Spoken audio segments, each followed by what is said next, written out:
বুদ্ধিজীবী তারা আওয়ামী লীগের যে গোপন ষড়যন্ত্র সেটার সাথে সম্পৃক্ত নয়, এটা তারা দাবি করেছেন। তাদের দাবি ছিল আমরা রাষ্ট্রপক্ষে যে সাবমিশন রেখেছি সেটা ছিল মাননীয় আদালত। ওনারা গতকালকে যে গোল টেবিল মিটিংটা অ্যাটেন্ড করেছেন, এই মিটিংটা ছিল মঞ্চ ৭১ নামক একটি সংগঠন। এই সংগঠনটার জন্মদিন নিয়ে আমি কথা বলেছি। এই জন্মদিনটা এই প্রতিষ্ঠা হয়েছে এই ২০২৫ সালের ৫ আগস্ট। এইটা একটা সিগনিফিক্যান্ট ডেট বাংলাদেশের জন্য, বাংলাদেশের ভবিষ্যৎ ইতিহাসের জন্য।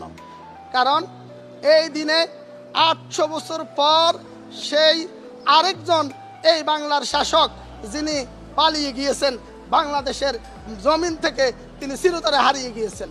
আর কোনোদিন এই ফ্যাসিজম বাংলাদেশে কায়েম হবে না।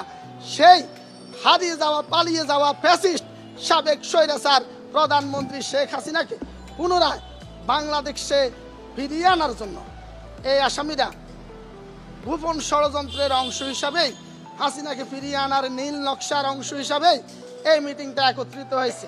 ইতিপূর্বে আপনারা অবগত আছেন, বসুন্ধরার নিকটবর্তী বাটারা থানাধীন কেবি কনভেনশন হলে সেখানেও একটা গোপন ষড়যন্ত্রের মাধ্যমে অনলাইনে এবং অফলাইনে প্রায় ৩০০ থেকে ৪০০ ডেলিগেট ঐক্যবদ্ধভাবে একটা মিটিং করেছে।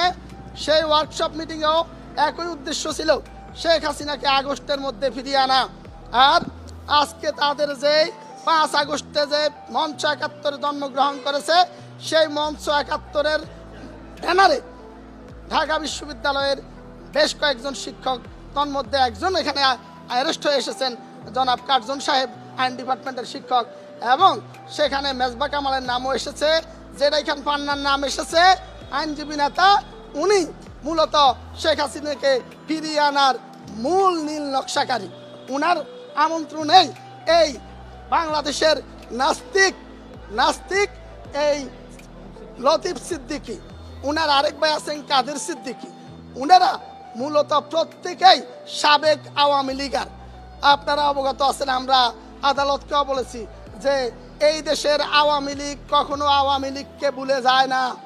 আওয়ামী লীগ থেকে বহিষ্কার হলেও, আওয়ামী লীগ থেকে অভিমান করে দূরে সরিয়ে গেলেও তাদের মূল টার্গেট থাকে এই ফ্যাসিজম, এই ফ্যাসিস্ট হাসিনাকে ফিরিয়ে আনার যে পরিকল্পনা, সেই পরিকল্পনা বাস্তবায়নের জন্যই তাদের এই সম্মেলন বলে এই অনুষ্ঠান, এই গোল টেবিল মিটিং এবং এই মঞ্চ ৭১-এর জন্ম বলে আমরা সাবমিশন রাখার পর মাননীয় আদালত আমাদের বক্তব্যের যৌক্তিকতা এদের